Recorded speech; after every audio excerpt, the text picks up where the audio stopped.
Swiss School of Fly Fishing. Welcome back to the channel. Ants. Ants are not an aquatic insect, but ants are a terrestrial insect. And that means a little bit to us because when we look at the ratios of 98 to 95% of what trout eat during a season are aquatic insects. That 2 to 5% that they don't eat would be terrestrials. And an ant is a terrestrial, a grasshopper is a terrestrial, a beetle is a terrestrial, and so on, meaning they're air breathers. And many of us are confused on when should we use an ant. In terms of dry fly fishing, there's a little signal out there that tells you to try an ant. And the way I have seen this over the years is during a hatch, I would never use an ant.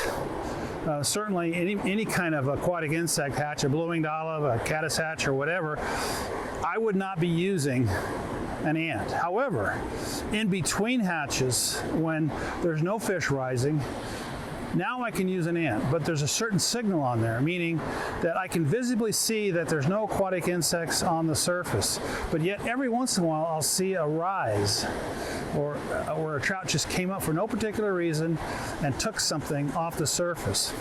That's a signal for me to start dry fly fishing with an ant. And I'll show you some different ant patterns that we have throughout the video, but that's the signal for me. When I see a sporadic rise and there's no hatch, that's telling me that there's absolutely no aquatic insects emerging to the surface, yet you had a trout go to the surface because there's something up there that got their attention, and 9 times out of 10, that's a terrestrial. In my case, I want to put an ant on. And that can take a time period where I'm not catching any fish, and I can start catching fish. I can fish the ant on the surface, I can fish it in the meniscus, or I can fish it under the meniscus.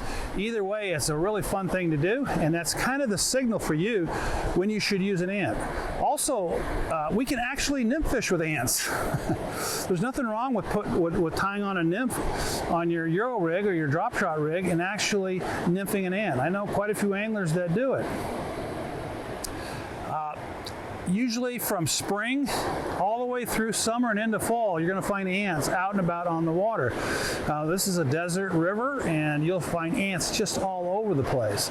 You get a little bit of wind mixed with that, and you got fish feeding ants. Typically, the ants that I use are in size 16s and 18s. I usually don't go any smaller than that. And yeah, who knows? Sometimes they'll just love the 16 and I can't catch them on the 18 and vice versa. Ants should be part of your fly box, and I might have maybe a dozen different styles of ants, from red ants to black ants to ants that look like, to nymph patterns or dry fly patterns that look exactly like the real ant. And that's really, you should have that in your inventory when you're on the rivers fishing, because there's times on the river when you're dry fly fishing when nothing's happening, but yet you're seeing a fish rise. Or you're on a river and there's nothing happening, and it's something that you can go to, and it can make the difference waiting for that hatch to come in. And don't be afraid to nymph fish with them, because fish will take them right under the surface. Right on the bottom too. So if you don't have any ants in your fly boxes, at least put a couple in there for those occasions when I wish I had an ant. Now you have one. I hope this helps. And for more videos like this, please subscribe, and we'll keep them coming. And in between, I hope to see you on the river.